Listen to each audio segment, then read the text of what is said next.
Hari Om and welcome to all the divine Atmajyotis to today's Bhagavad Gita Satsang. Today, let us learn 17.23. In our last session, we learned a part of it. We'll continue from there. So today I would request Sanvi to chant the shloka and Swanandi to read the meaning. Sanvi ji. And when Sanvi is reading, all of us, let us sit straight, close our eyes, fold our hands in Namaste and chant along with Sanvi. Yes, Sanvi. ॐ तत्सदिति निर्देशो ब्रह्मणस्त्रिविधः स्मृतः ब्राह्मणास्तेन वेदाश्च यज्ञाश्च विहिताः पुरा. Thank you very much. Swanandi, can you please read the meaning? The words Om Tat Sat have been declared as symbolic representation of the supreme absolute truth from the beginning of the creation. From them came the Brahmaṇas, knower or seeker of truth, Vedas, knowledge or scriptures with highest knowledge, and Yajñāḥ, sacrifice or offering or eternal dharma. Thank you very much, Swanandi and Sanvi. So, this particular shloka, in our last session, we explored that Om Tat Sat.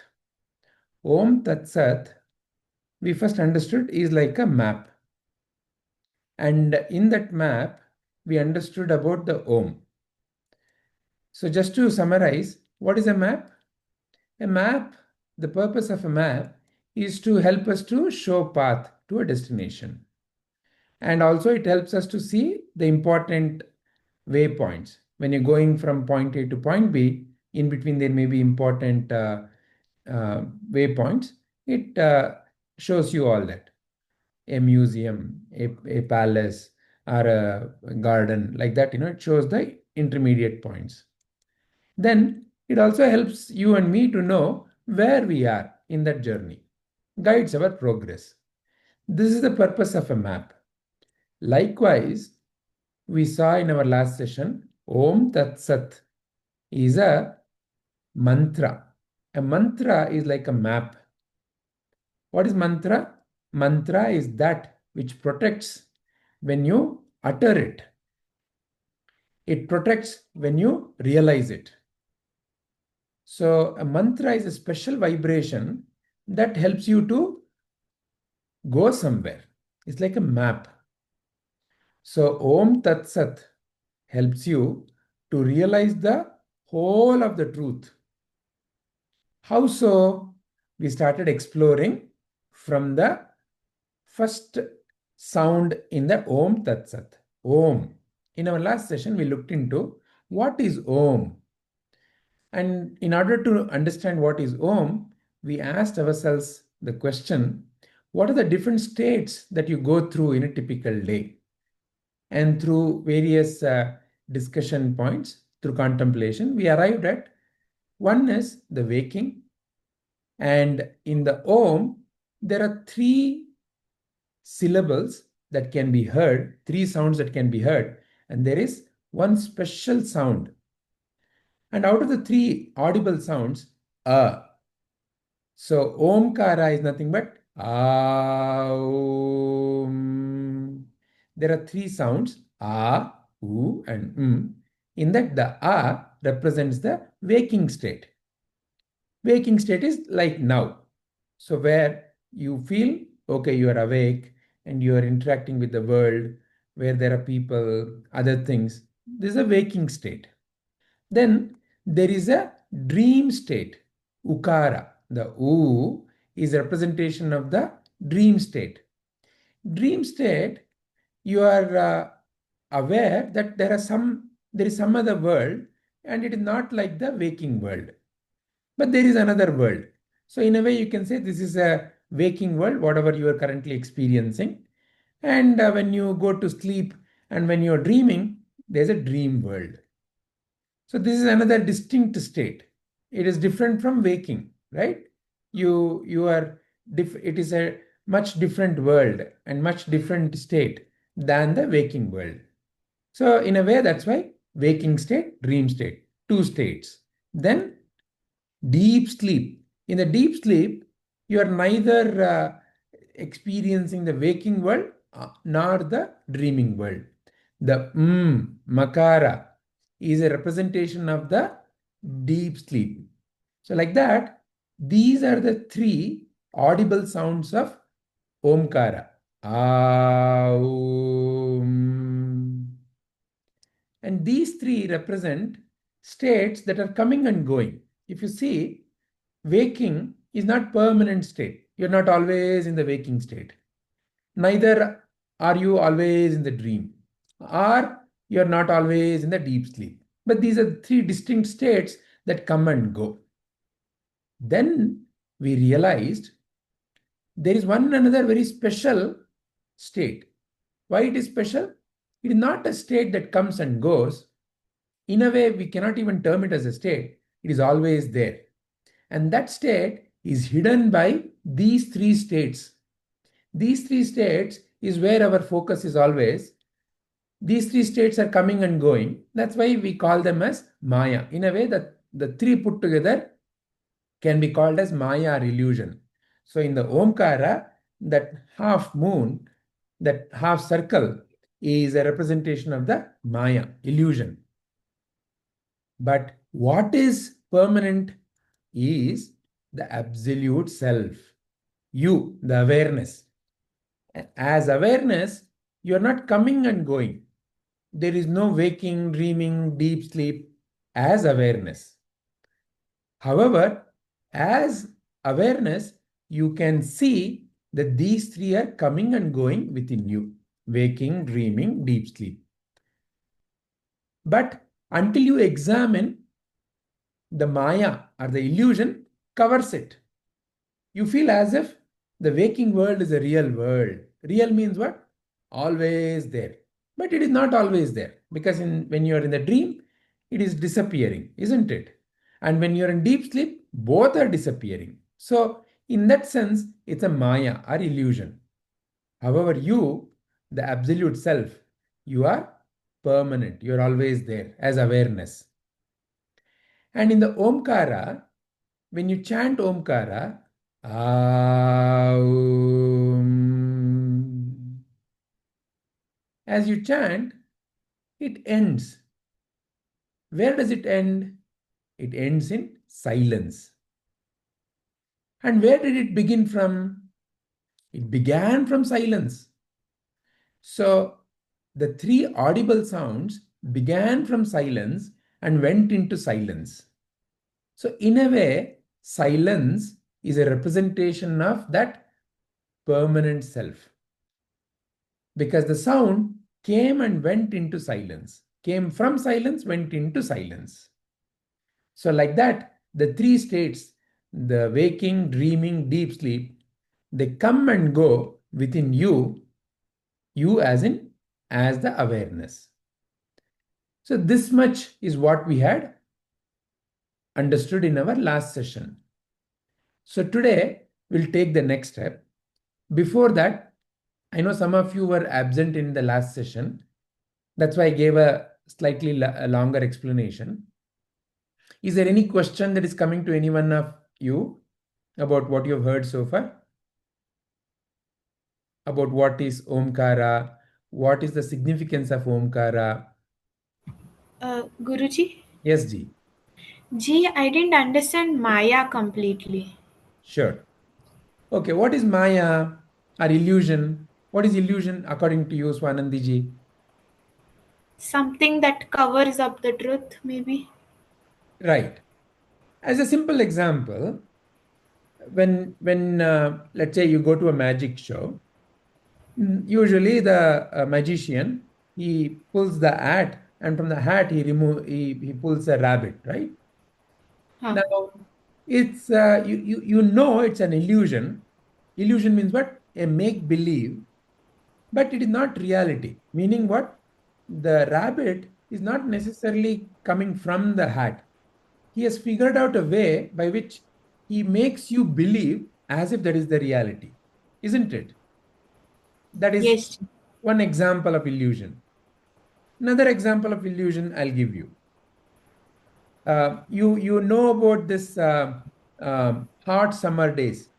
And on the tar road, you'll see as if there is water. When you see from a distance, on hot summer day, there is as if there is a water. This also occurs in deserts. You know that phenomena, right? Yes, I know. Okay. So now, if let's say, for example, from a distance, it appears as if there is water, but when you go closer, there is no water. You believed as if there is water, right? It's an illusion. When you initially saw, it made you believe as if it is there. Correct? Yes. So these two are examples of illusion or maya. Okay. The word maya in Sanskrita means that which appears to be there but is not truly there is maya. The word maya, when you examine the root of it, the word maya means that which appears to be there, but upon examination is truly not there. That is what is maya.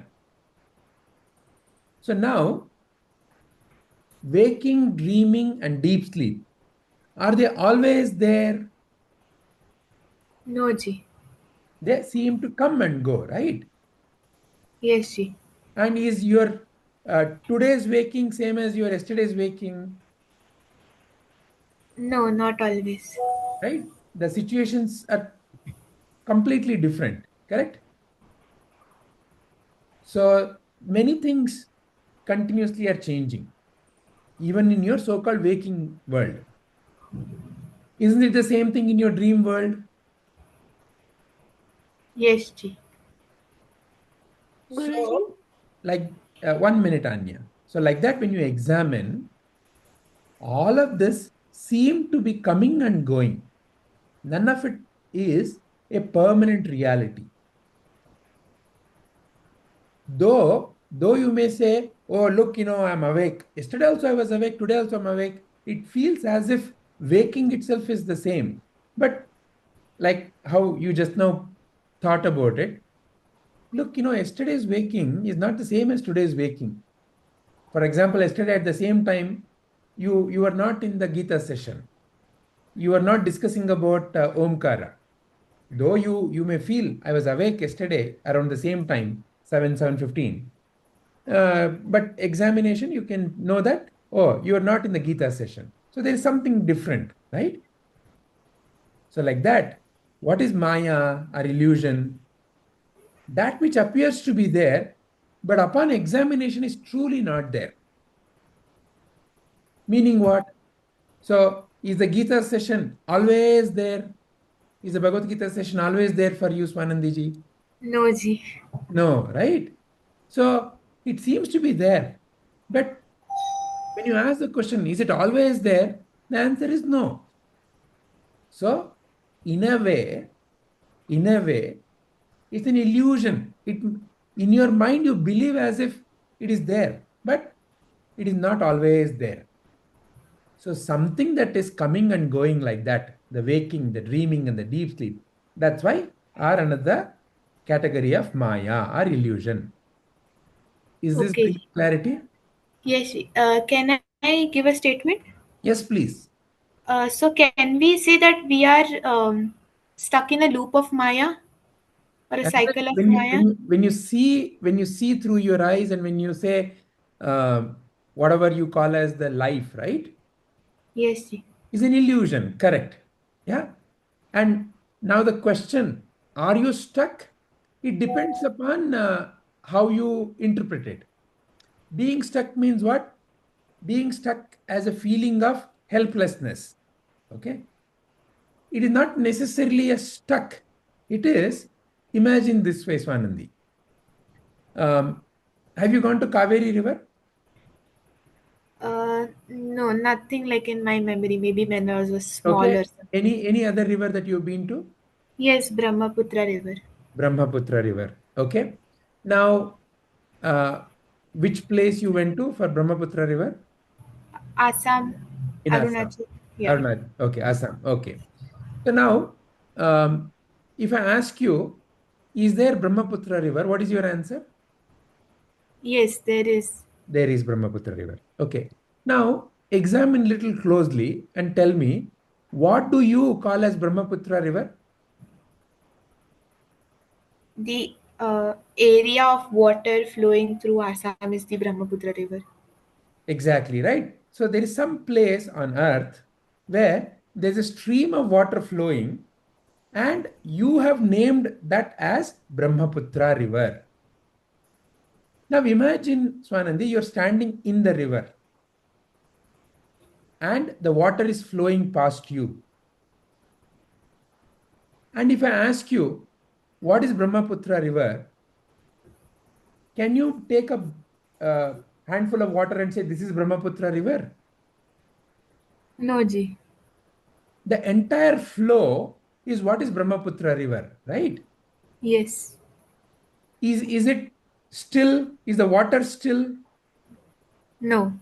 It is constantly flowing, right? Yeah. That is the nature of a river, isn't it?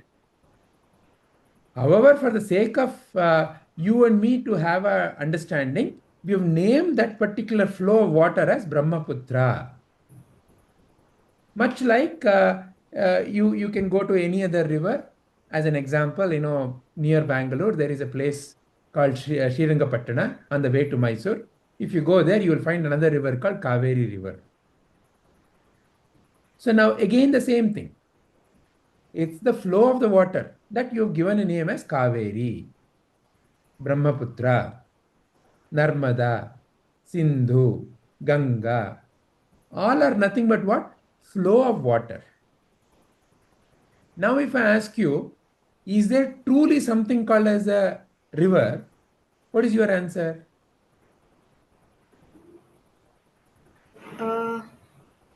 Yes, there is something called river. What is that? Something called river?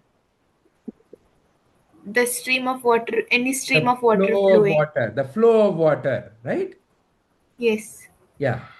Now, when you're standing in that flow of water, and let's say you're simply noticing the flow, would you use a statement such as, I'm stuck in the river? Yes, I would that time say I'm stuck. And if I'm like outside, I would see it in a different manner. Correct. So it's a matter of from where you are noticing that. You're not literally stuck. Let's assume, you went to the river and you wanted to go inside the river and then enjoy the flow of the water. You took one or two steps and from there you are noticing the flow. You have the freedom to walk out. You're not stuck as in, oh, I'm bound by this. Is this bringing clarity? Yes, Ji. I understood. In a similar way, what Sri Krishna has been teaching you and me constantly in Bhagavad Gita is, when you think of yourself only as a limited person, a limited being, you may feel I'm a person, I'm this body and mind. Then you are like stuck. Then you will be afraid of the flow of water called as life. However, realize you are divine awareness. And now, as divine awareness, you are free from the flow of water or flow of life. You can now simply enjoy the flow of water. Yes, Ji, I understood. Thank you, Ji. Excellent. Excellent. Guruji, I couldn't understand absolute self. Absolute. Absolute means there is nothing else in comparison to that. There is nothing else. Self means who you are truly. Okay, so many a times when somebody asks you, who are you? So the answer may be, oh, I am Anya.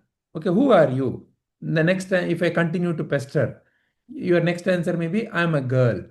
So like that, answers may vary based on who I think I am. Whereas absolute self is realizing that I give an answer or I find out an answer or I discover an answer which is not changing, which is a permanent reality. So when I reach that answer, when I discover for myself who am I truly, that answer can also be called as absolute self.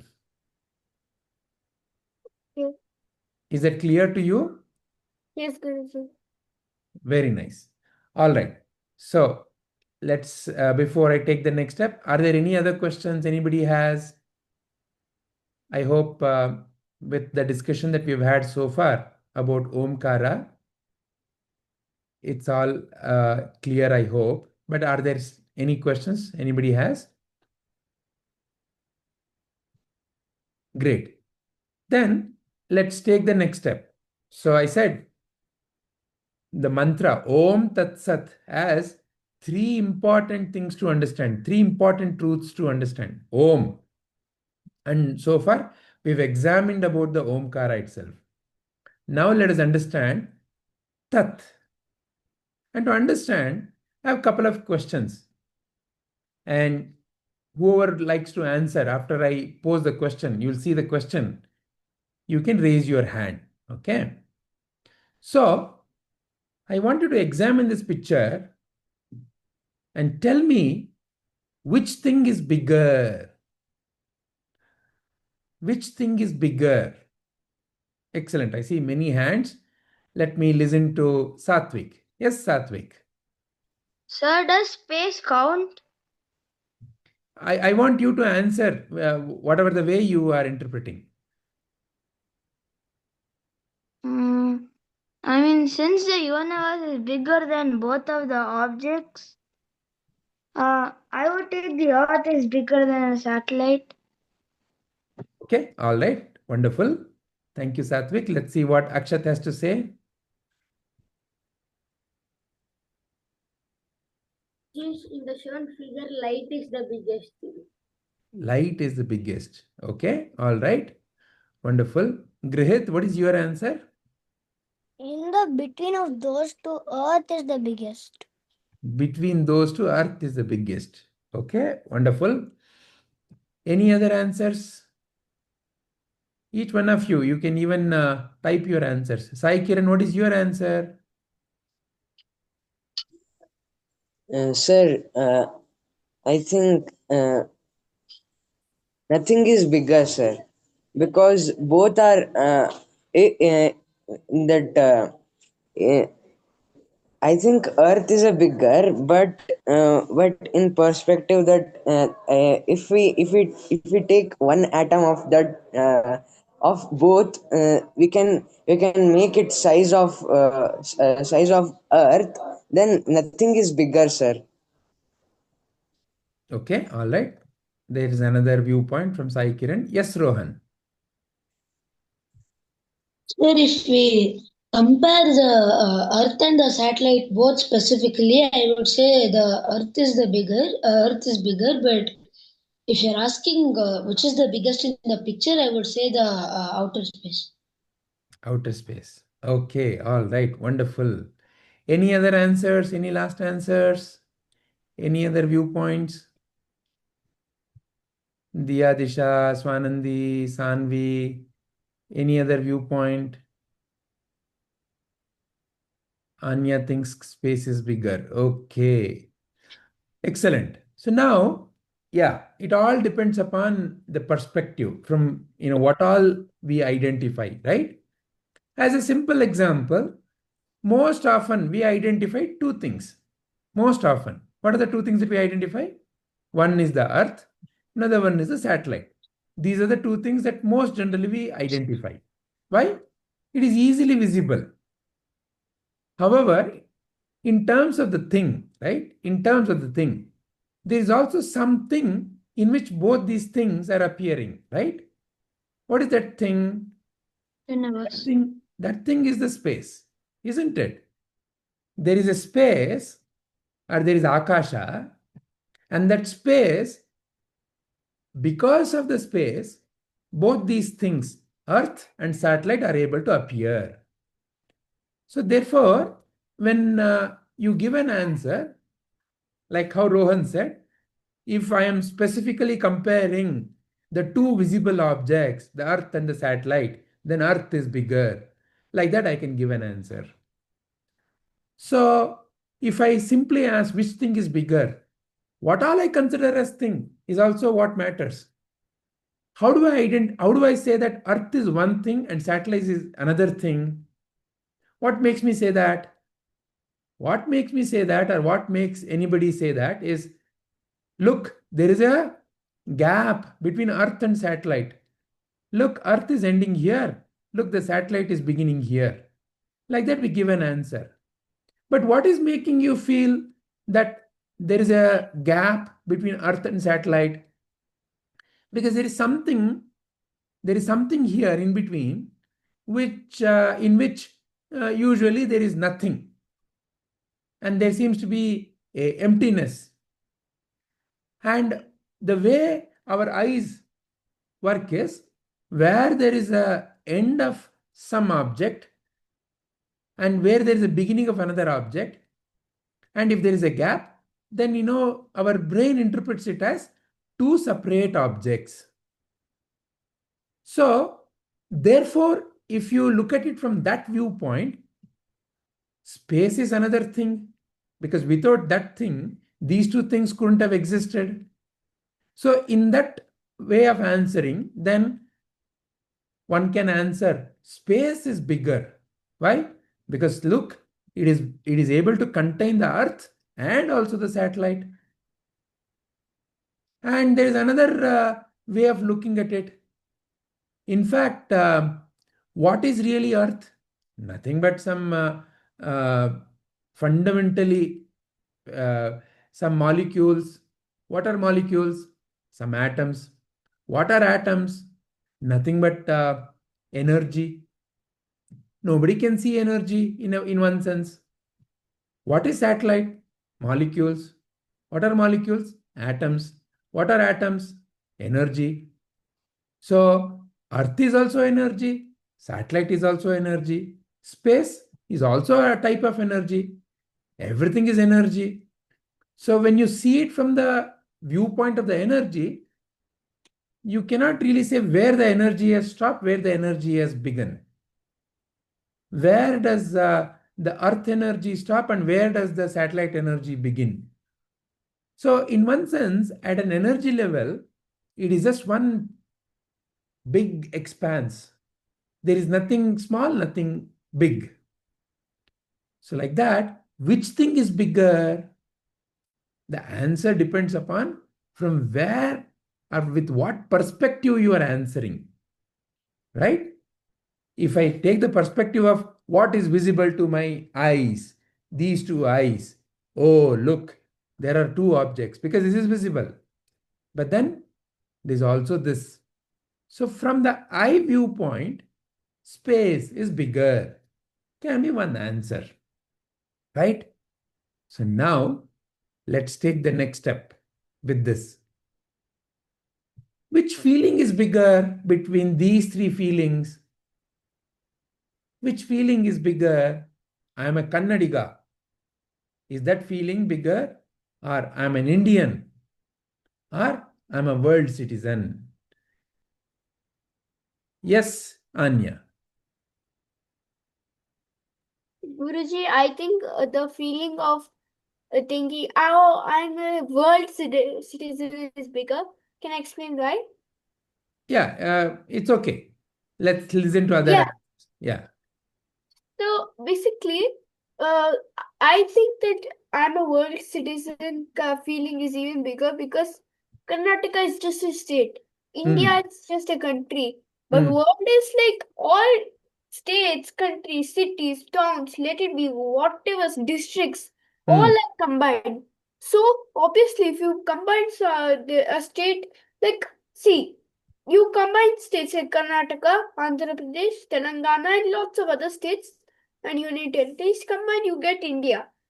And then India combined with other countries, then it will become a world. So it's bigger. Okay, very nice. Let's see what Grihit has to say. I am a world citizen. That feeling is bigger. Yes. Okay. Very nice. What does Satvik think? None of them, to be fair. None of them. How so?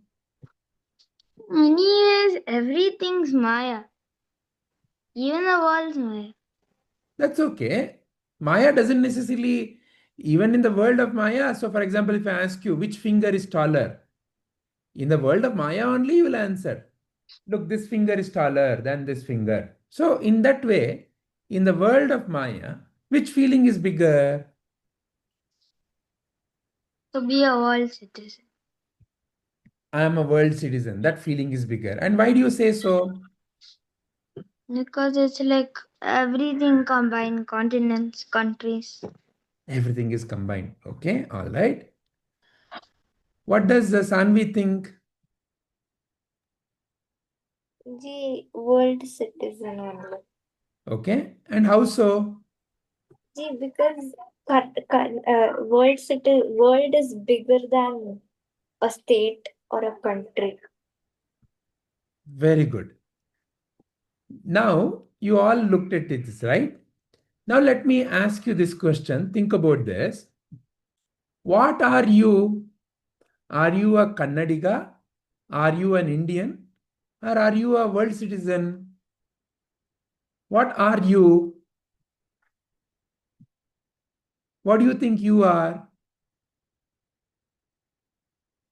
Yes, Akshat. None of the above. None of the above. Okay. How so? It's not like a country or a state or a place wise. It's like I'm a human being. That's it. Okay, you are a human being, but as a human being, what kind of a human being are you? Are you a Kannadiga human being, Indian human being, world citizen human being? What kind of a human being are you? I am two of them. I am an Indian and a world citizen. Okay. Are you a human being? Yes, G. Yes, G. Okay. Any other answers? Maya. Okay. Any other answers?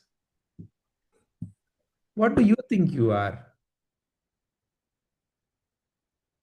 How about Swanandi? What do you think you are? Gee, I'm not clear. What am I? You're not clear. Okay. Are you not clear whether you are a Kannadiga or a Indian or a world citizen? No, among all these three, I would say I am an Indian world citizen. But other than like leaving these options as a bigger perspective, seeing overall, I can't define who I am right now. Okay. But now let me ask you a simple question. In which state of India were you born, Swanandi? Maharashtra. Maharashtra. But right now, where are you living? In Karnataka. Okay. Now let me ask a simple question.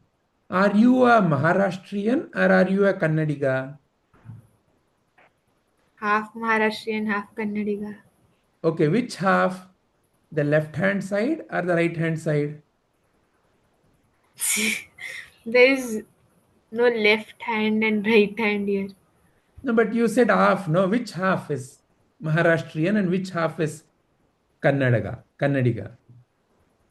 Of my thoughts, like half of my thoughts are like In your, Karnataka people and half of are like can Maharashtrian you people. really distinguish that, okay, today I had 20 thoughts. Out of that, 10 thoughts are from Maharashtra, 10 thoughts are from Karnataka.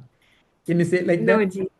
No. No, Ji. So it's just a matter of speaking, right? It's just a way of saying, oh, I'm half that and half this.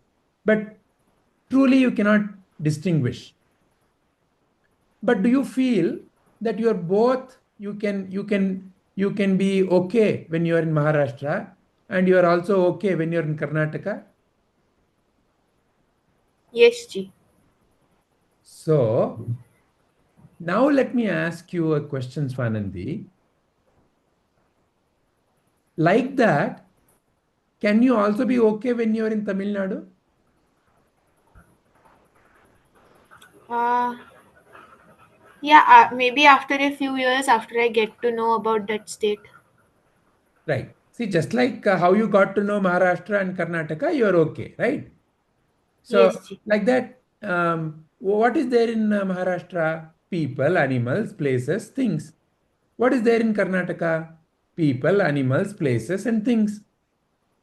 What would be there in Maharashtra, in Tamil Nadu? Same, all that human Same. animals. So don't you think you can be okay? Yeah, but not at an instant point. After maybe a few years, when I understand their language and all, their culture, I'll be okay with that. Okay. So do you think you really have to understand language and culture, then only you can be okay? Then only I'll be able to communicate with people. That Otherwise, is how will I okay. communicate? Communication is a different topic altogether. My question is more of, are you going to be, can you be okay? Can you be okay with people of Tamil Nadu also? Can you be okay when you are in Tamil Nadu also? Yes, ji, I'll be okay. You'll be okay, no? Yes, ji. Similarly, do you feel you can be okay even in Uttar Pradesh? Yeah, ji. Can you be okay in Punjab? Yeah, ji. Everywhere fine. Everywhere, no? So can you be okay being an Indian? Yeah, ji.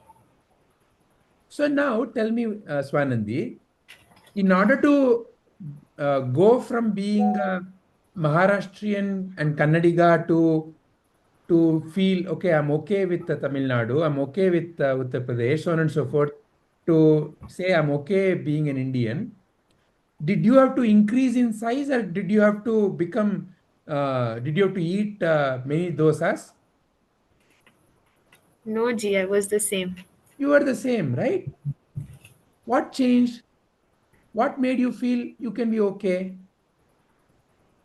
My thinking, You're thinking, correct. So, where is that you are a Kannadiga or a Maharashtrian in your thinking?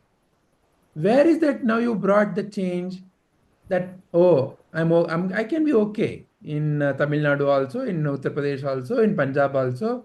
Oh, okay, being an Indian also. Where did you bring that change? in my thinking process. Now, let me ask you, will you be okay anywhere in the world? Yes, ji. Why? Anywhere in the world also, it's people, animals, place, things, right?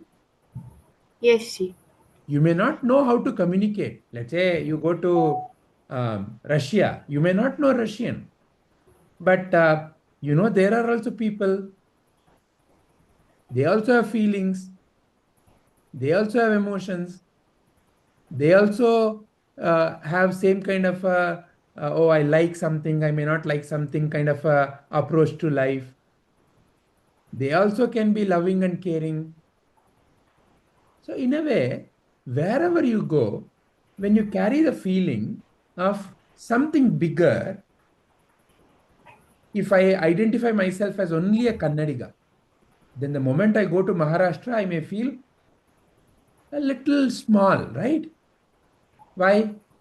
Because I will feel, yo, I don't know language, I don't know their culture, I don't know how people would be. I like Mysore masala dosa only, the Bangalore puri only, Maharashtra pav bhaji, yo, can I like it or not? So like that, I get into a lot of thinking, isn't it?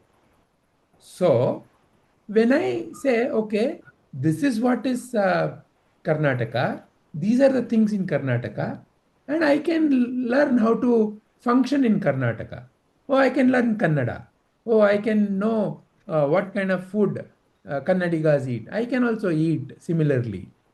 What kind of dress they wear, what kind of festivals they celebrate. I can easily mingle. Similarly in Maharashtra, similarly in Tamil Nadu.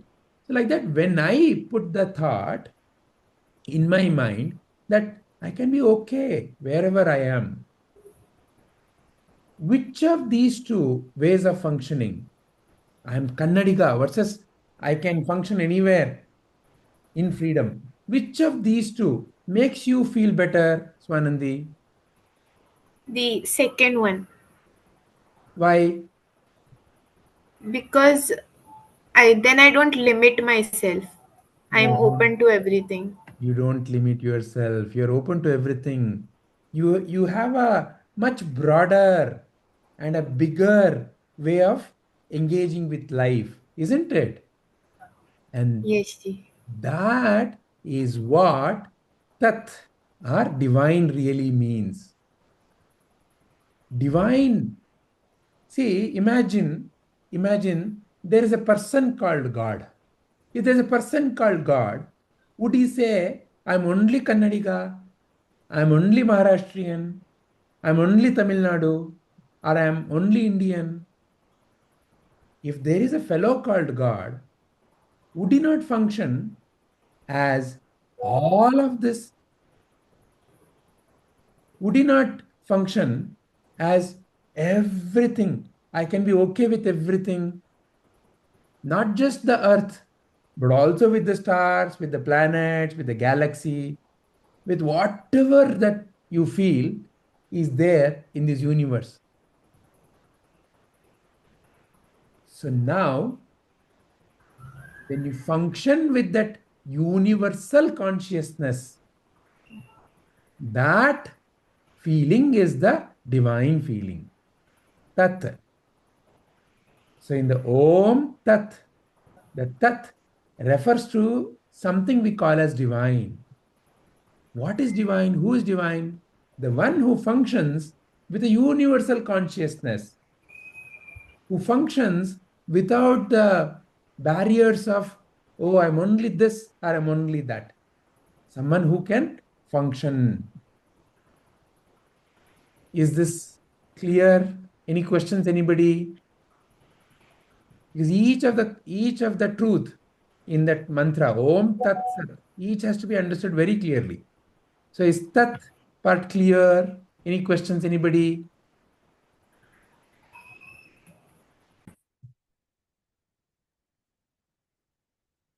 Great. If there are no questions about the Tat, then let's understand Sat, because there are three distinct phrases, three distinct words in that mantra. Om Tat Sat. So we looked at Om. Now we looked at the Tat. Now let us look at Sat. And for Sat also, again I have a simple quiz. You just have to distinguish. I'll be showing few examples. You just have to distinguish which is permanent in the examples that I show. Okay. And you can, as soon as it comes up, you can raise your hand and you can answer me. So the first question is, between anger and peace, which is permanent? Yes, Sakshat. Peace. Peace is permanent. Okay. And Satvik, do you agree with that? Yes, ji. Why? How it is Because permanent? because like even sometimes in wars we stop it because of some peace which is like trying to stop that war. For example, you take the Kargil war. How it stopped because of Subhash Chandra Bose, like how like the British stopped is because of Gandhiji's non-violence and many people so they protested to peace. So technically peace is permanent. Okay. Sai Kiran, what is your viewpoint?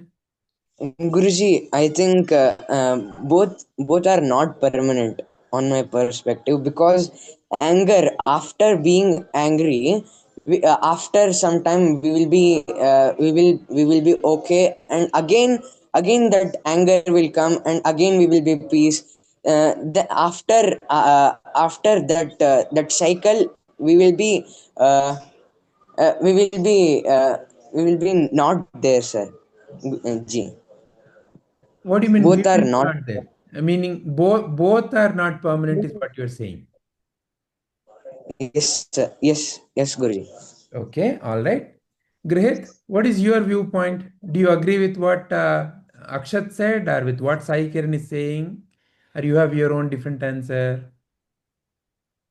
Gee, I go with peace. And how do you say peace is permanent? Like also like in anger, we are fighting with someone, and then we are fighting, and like for example, let's tell pen.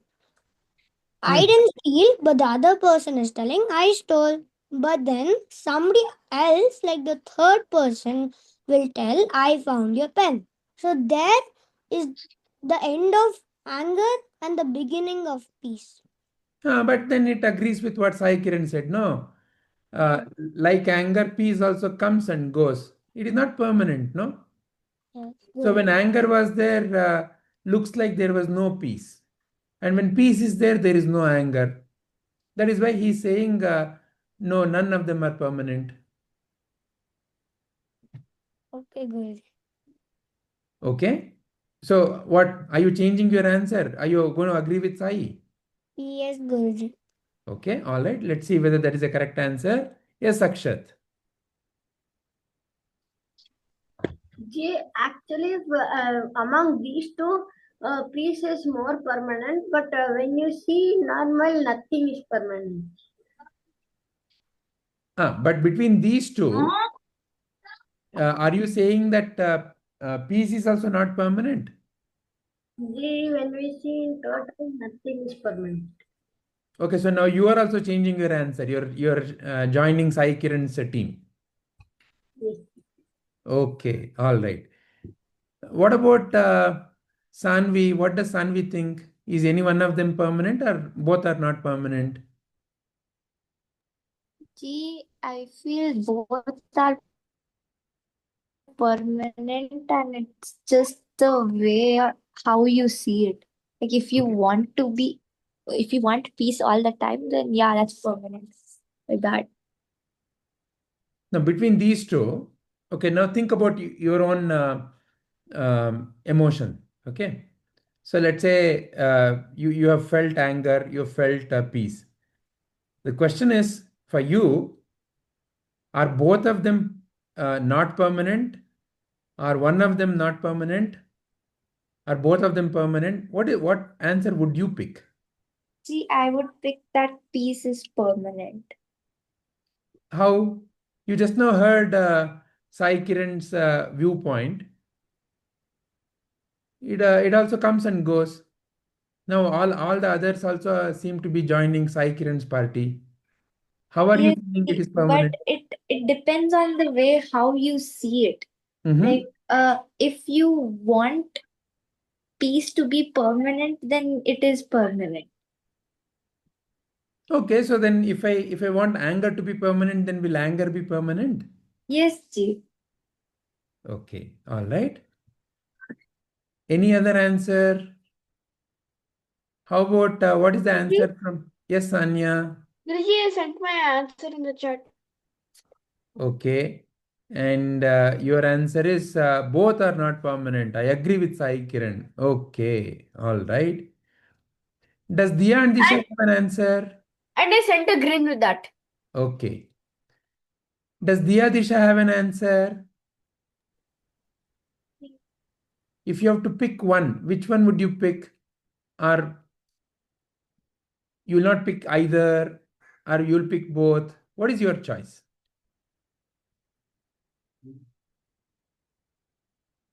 Anger or peace? No? You can also type your answer. How about Swanandi, meanwhile? I think none of them is permanent, just None like of, how others think. neither of them is permanent. Okay. So let me prompt you a question to see how you guys think about it. So Sanvi would like to interact with you if you can unmute. When there is anger, how do you describe there is anger?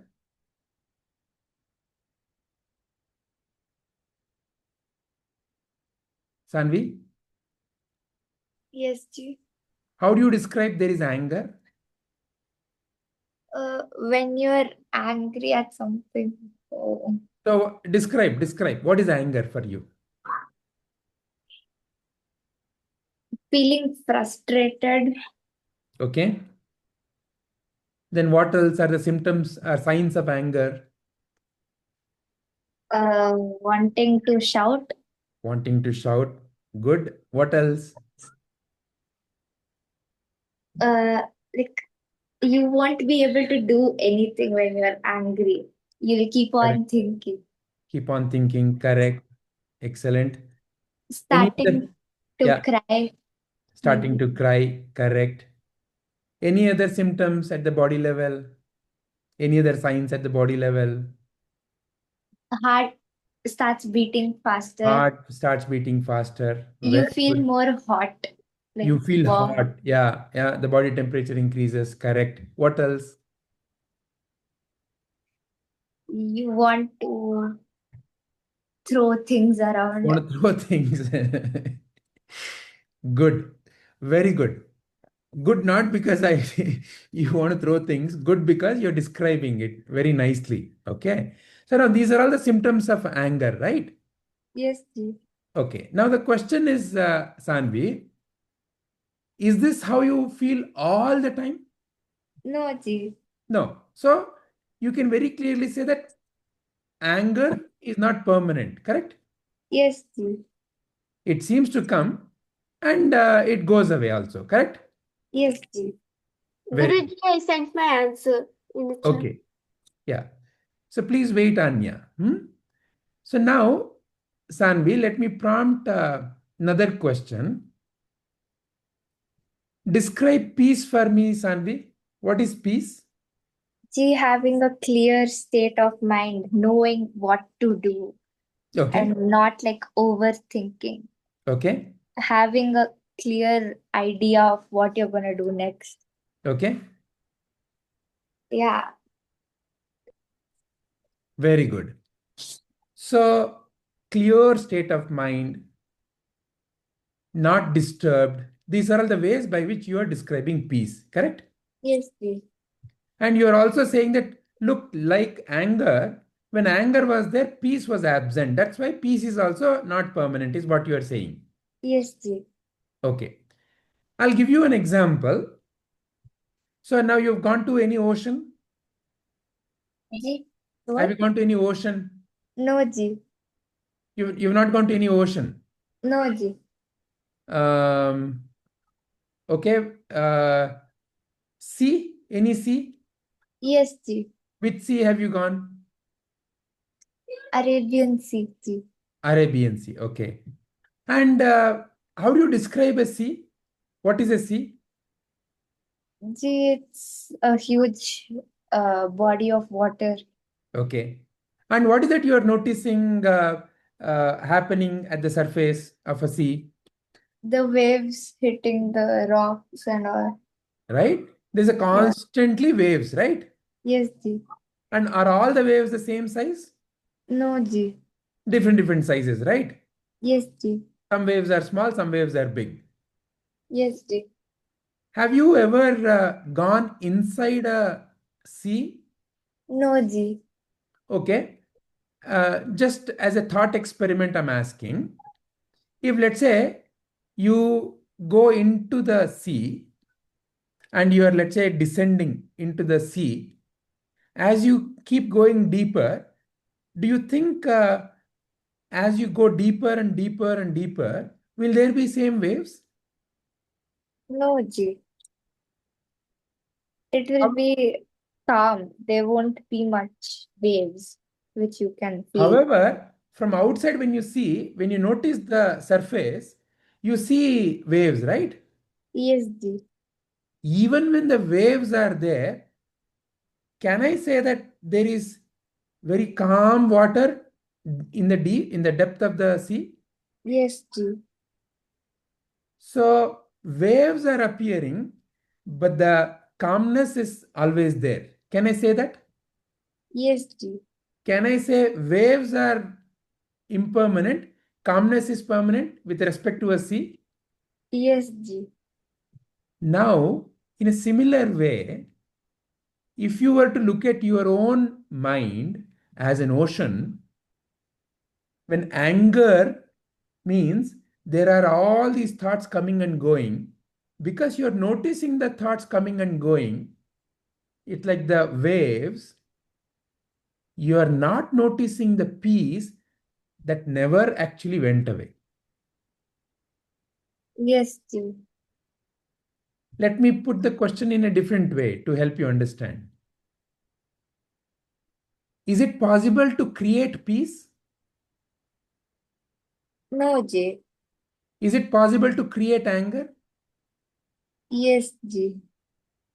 So, peace is nothing but when there is no disturbance, right? Yes, Ji. And because you also just now answered, it cannot be created, peace is always there. Just that many a times you and I manufacture anger in the mind.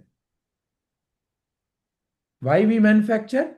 Because maybe Amma comes and says, why are you playing with the mobile all the time? Don't you have anything better to do? Maybe anger comes. Or maybe the friend comes and says, you idiot. So maybe the anger comes. So it is nothing but the everlasting peace is like the bottom of the ocean or the sea, which is very calm. Anger is like the wave that came.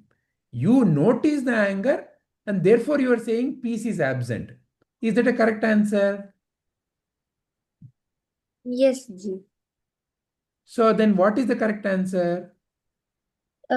Peace is the one which is permanent and not anger. Is it agreeable to Swanandi?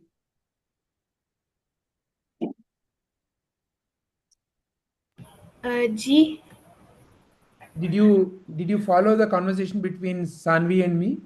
yes, Ji. I wanted to say that I still feel that when we get angry, how is peace still there? It is like when the waves are coming on the surface, is the depth of the ocean or the sea still calm? Yeah, it is. It is calm. You are noticing the waves. You have a choice to notice the calmness or the waves.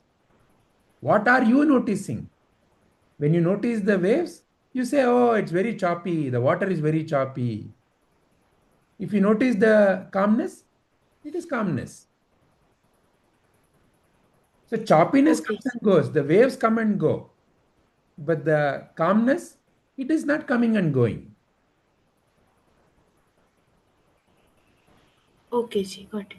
Much like how Sanvi said, can you manufacture peace? No. But can you manufacture anger? Yeah. So what can be manufactured can also be removed, right? Yes. But what cannot be manufactured must be a permanent thing. Correct. Clear? Yeah, Ji. Yes, Sai Kiran. Guruji, how to stop that waves, Guruji? Excellent question. That we will, many approaches can be taken. Simplest approach is realizing that peace is your true nature. True nature means what? That which does not come and go. Peace is your true nature. When you realize peace is who I am truly, your very nature, much like how the very nature of fire is to burn, right? Like that, your very nature, it is not something that has to be brought from outside. You don't go to a shop and say, give me few kgs of peace. You don't purchase peace. It is there naturally with you. Realizing that I am of the nature of peace is the true answer, is a permanent answer, right? However, till you completely realize that, there can be techniques. One simple technique, whenever there is anger, nothing but various waves appearing in the mind, you can do some simple, slow and deep inhalation and exhalation. Guruji, 1 minute, Anya, please. When you do a simple, deep inhalation and exhalation, then also your mind will calm down. So realization of your true nature is the permanent answer. However, to handle until that realization is not yet stable within you, to handle situations, whenever you feel disturbed, if you do simple, slow and deep inhalation and exhalation, you will be able to feel peaceful. And in our last session, we also looked at whenever you feel disturbed, you can also chant Aum.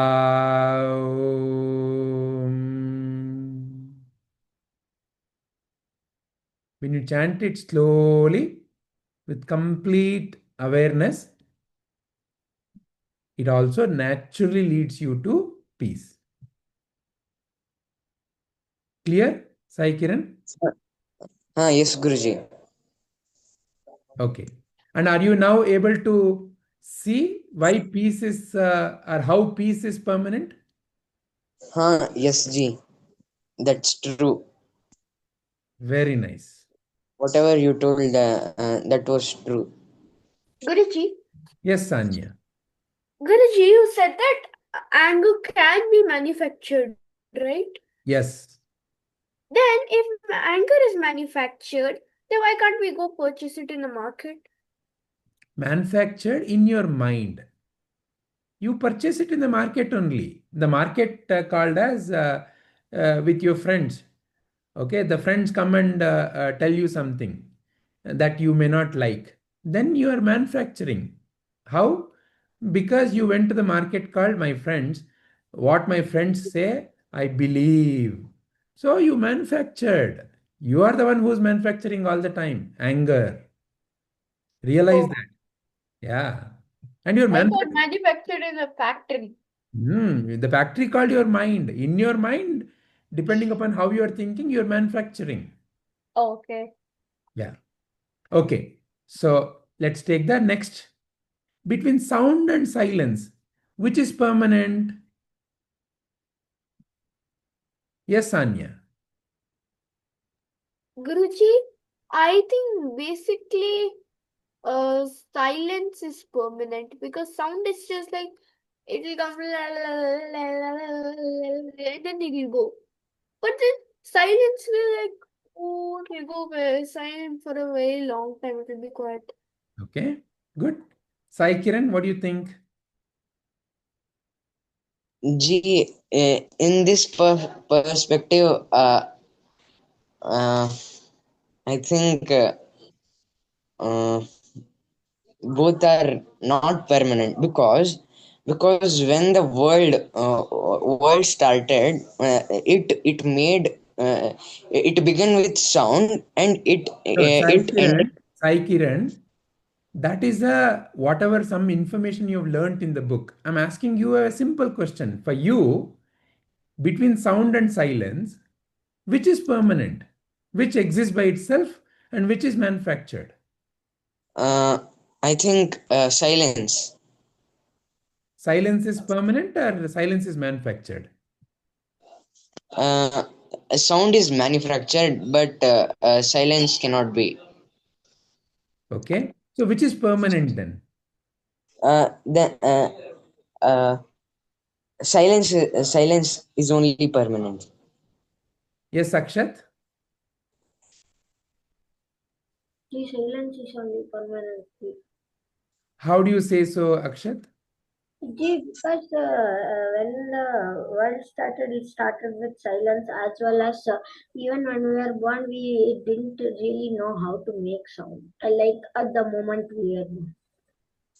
The Okay. only thing was that silence was there. Okay. Satvik, are you in agreement with these answers? That silence is permanent? Yeah. And how do you say so? Like silence is permanent since as you see, sound can only be triggered with a certain object which gives out sound. For example, take a musical instrument like a piano. If you only play a key, then only it will make a sound. It can't automatically play by itself. That's Excellent. it. Hmm. So silence is basically pure nothingness. You don't do anything. You just have Hmm. this idle. That's what's called silence. Absence of sound is silence, right? Even when there is sound, silence is there.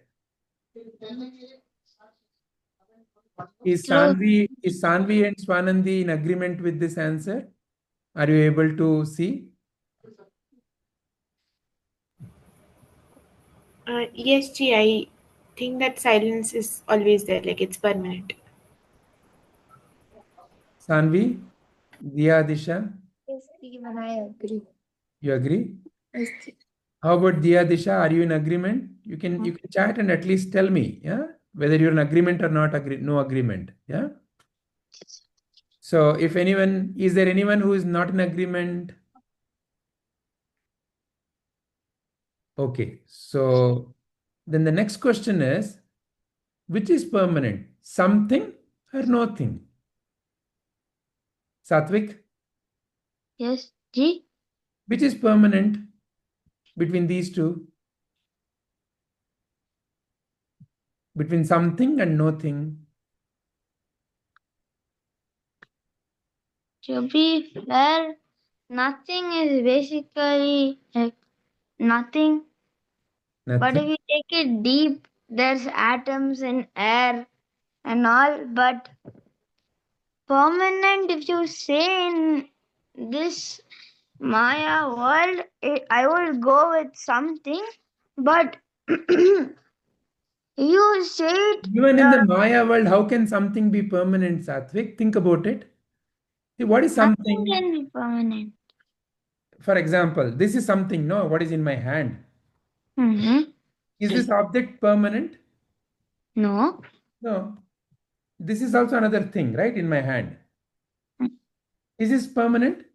No. No. So something is not permanent, correct? Yes. Okay. But now, if there is an object, and that is actually not an object like how you are saying, like this. It's a no thing. It is not a thing. It is no thing. It is not a thing. Then can it be permanent? No? No. No? Why? Because nothing is basically nothing. Correct. Nothing means nothing. Nothing. It is Correct. nothing. Correct. It is nothing. So basically, something is permanent. And if that something is not like this thing or not like this thing, whatever that something, okay, that is not like this thing or this thing, because we cannot put a shape and form to it. And therefore, if we call it as a no thing, can that no thing be permanent?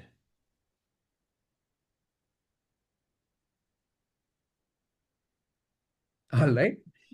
Akshat, what is your answer?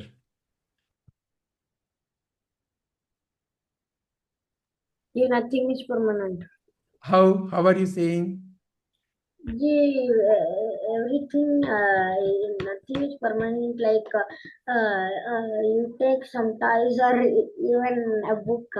It can also, like, if you take a book, when it's burnt, there is no book. That book is gone. So when there is nothing, so you cannot do anything to it. So it is impermanent. Or sorry, it is permanent. It is permanent. Very nice. Very nice. Yes, Sai Kiran. Uh, I have a question, Guruji. Is time a thing? What do you think? I think it is. Usually, you associate thing as something that you can touch, see, hear, smell, taste, right? That is what you generally call as a thing. Hmm. Can you? Is feeling means we can feel a time. Is it a thing? No, you have to find the answer. That's what I'm prompting you. What do you think? It is a something, but which cannot be described. It cannot be seen like a thing, no? Yes, Ji. It Yeah. is not a thing. So yeah, time is a very special. Okay. If I ask you, show me where is time. See, if I ask you in my hand, show me where is mobile. Where is mobile? On your left hand. Okay. Sorry, Actually, right hand. right hand, right? Okay. Similarly, if I ask you, show me where is time. Can you show me where is time? No. No. We can just feel it. You only kind of feel it. It's a feeling. It's a some kind of a concept in the mind. Time is actually there is no thing called as time. This thing is called as a Yes. mobile. This thing is called as a pouch. Okay. This thing is called as a book. Like that, I cannot say this thing is time. I have a clock which rotates, and I say that is time, but that is not time. That is a clock which you and I have designed, humans have designed, and we say whatever it is showing is time, but that is not time, no. Yes, Clear? Ji. Yeah. Okay. Now between these two, Guruji, something and no thing. time is invisible. Yes. So between something and no thing, which thing is permanent? I think nothing is permanent, Ji. Nothing is permanent. Okay. All right. Grihit, you have some answer? Tell you something. Everything changes. Day changes, hour changes, everything changes. But one does not change. Do you know what? Year does not change. No, it changes. Like now it is 2025. Next it will be 2026. So then it continues. Correct. So, but the question is, Grihit, between something and no thing, which thing is changing? Which thing is permanent? Need to think. Okay, all right. Does Sanvi have an answer?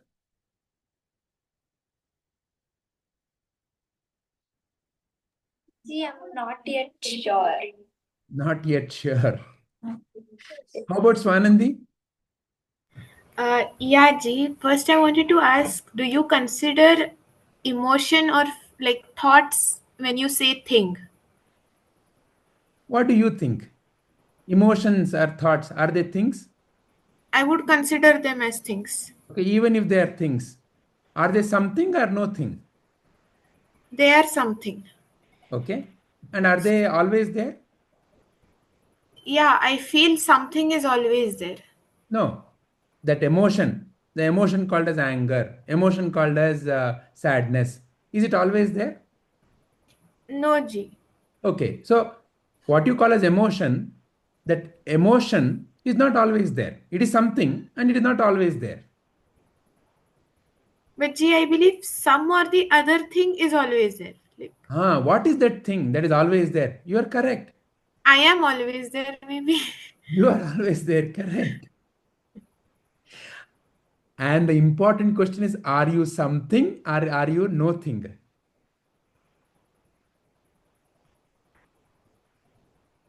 Ji, I'm the divine thing. You are the divine thing, and the divine thing is the no thing in the sense of it cannot be put into a boundary or a box. Something can be defined. For example, this can be defined. It's a pouch, it has this length, this width, this is its function, this is a mobile. It can be defined, but the divine thing cannot be defined. The no thing cannot be defined. We have different words just to point at it, as Atman, as pure awareness. Those are only words to point at you, the real you. But real you, you are no thing. You are not a particular thing. You are not your hand. You are not your nose. You are not your body parts. You are something much more than that. All of these are in you. Is the distinction clear, Swanandi? Yes, Ji. So, which is permanent between something and nothing? Nothing is permanent. Nothing, nothing. But the Nothing. way we say it is nothing is as if like, there is nothing, right? We say nothing is there. So, it's actually nothing. But Ji, why can't we consider myself or the divine as a thing? Sure. But whenever you and I use thing to refer to divine, by thing okay, for example, somebody may say, look, that where is God? God is in temple. Which temple? Krishna temple. So then, God has become limited, no? It has become limited. Then you can go and destroy that thing, no? You can go and cut that Krishna, no, in the temple. So what is actually truly not limited, you made it into a limited thing by calling it a thing. So, Ji, can we say everything is the divine, so it's one thing which is nothing? Yes, that also can be said. Something that encompasses, like how you saw in the last, you can function as a Maharashtrian, function as a Kannadiga, function as a Indian, function as a world citizen, function as a universal being. When you encompass everything, then also, in a way, there is no other thing than you. That is also divine. Is the distinction clear, Ji? Yes, Ji. Now it's clear. So, Sanvi Ji, is it clear now? Which is permanent, something and nothing? Not really, Ji. I didn't understand. Not really. Okay. Can you ask your question? What is that you are Ji, not following? I didn't get it. How how can we determine which is permanent? For me, something Okay, for so me nothing. I'll give you a simple example, Sanvi Ji. Yes, Ji. This is something, no? What is in my hand? Yes, Ji. Is it a permanent? Is it a permanent thing? No, Ji. Okay, one day this will go away, right? Yes, Ji. But now, no thing. It is not a thing like this. Can that no thing be destroyed? No, Ji. Okay. I'll give you another example. Let's say there is a house. Can a house be destroyed? Yes, Ji. Where is the house located? Where is Ji. the house located? On earth. No, in the space, right? Where is earth itself? In the last picture you saw, where is earth itself? Ji, in space. In space. So can space be destroyed? No, Ji. Space is permanent, right? Yes, Ji. Like that, can a no thing be ever destroyed? No, Ji. Now can you see which is permanent? Yes, Ji. Nothing. No thing. Ji, And so basically something which cannot be created is permanent. yes. Yes. Okay, Ji. Clear? Yes, Ji. Now the last question. Between body and awareness, which is permanent, Sanvi? Ji, awareness. Awareness. And who are you, Sanvi?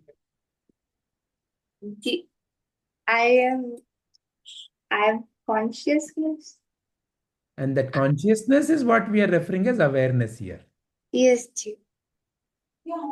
However, the mistake that we do is thinking of myself as a body. So something that is not permanent, I think I am that impermanent thing. Yes, Ji. Is it clear now? Yes, Ji. So now this is the truth. Sat means truth. Om Tat Sat. Sat. In this picture, the right hand side, all are representations of the truth.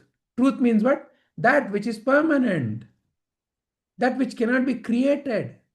That which exists by itself. Peace is by itself. Silence is by itself. Nothing is by itself. Awareness, you, the true awareness, you are by yourself. The body got created. The body is changing. The body will modify. Anger as an emotion comes and goes. Peace never leaves you. You are peace. Sound appears in you. You are silence. Body is something. Something appears and goes. In you, the nothing. Much like how in space the house appears. This is truth, Sat. Om Tat Sat. So let me pause here. And I would like to, we've already taken almost half an hour more. Are there any questions, first of all, in what you've heard so far? Om Tat Sat. So today we understood, we recapped Om, we understood Tat, we understood about Sat. Guruji, Yes. can you just in 2 to 3 sentences summarize what Om, Tat and Sat is? So Om is a representation of all that is coming and going, right? All that is visible and invisible. So in the Om symbol we saw, the A, U and represent the three states which are coming and going. And the silence, from where did these three sounds come? From silence. Where are these three sounds going? Into silence. And that silence is permanent. So in a way, Om is a representation of both the permanent and in the permanent, something that is impermanent appearing and going. So in a way, this entire, what we call as the world, is impermanent in the sense of it is coming and going. And there is you, the permanent being. In you, all of this is coming and going. So Om is a representation of both the permanent and the impermanent. Tat. Tat means we generally call of somebody as divine, somebody as a God, someone as God. Tat. That's why we call, no. Who is God? Oh, God is in the temple, or God is that divine. And we understood today what is divinity within you. The divinity within you is to function like a universal being. That is the divinity, true divinity within you. And we saw today, through our discussion, you only agreed that you can function as a universal being. Yes, Ji. Which means you have that divine potential within you. And Sat is a pointer to your own eternal nature, your own permanent nature. Om Sat Tat Sat means all that is visible, all that is not visible, all that is coming and all that is going, and all that is already there. Together is the reality. There is a aspect of changing aspect to the reality. There is a unchanging aspect to the reality. And you are that. Both of this are happening within you only. Om Tat Sat is actually a pointer to you. Yes, Ji, got it. Clear? Yeah. So we can say all the three are linked to each other, right? All are linked to each other. Exactly. They are Okay. expressing different aspects of the Same reality. divine. What you call as wholeness or this divine or divinity, different aspects. Through each of them, an aspect of it is being represented to you. Got it, Ji. Thank you, Ji. All right. Okay. Any other questions, anybody? All right. So then, yes, Grihit. Yes, Sai Kiran, you have a question? Yes, Ji, I have. Yeah. When we die, how we can feel our awareness? All right. How we can feel that awareness is there? So you think your awareness because you have a body. That is why you are asking this question.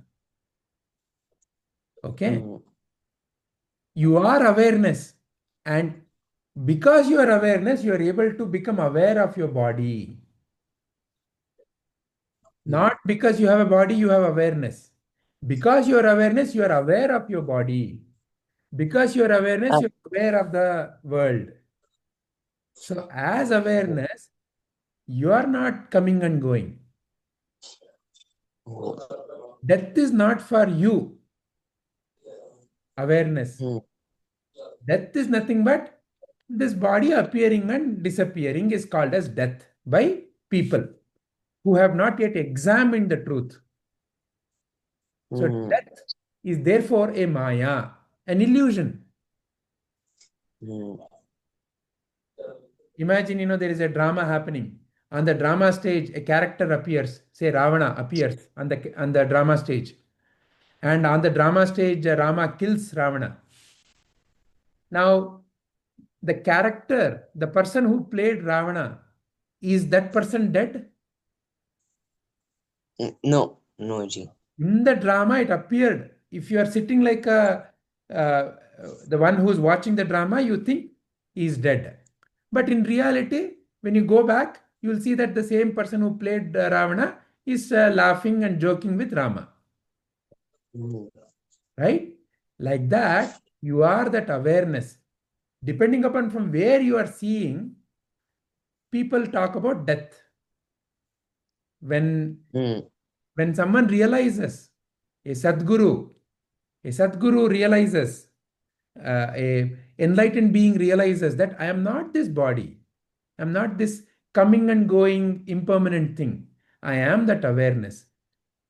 So once when one realizes, then there is no death. That is freedom from death, or the idea called death.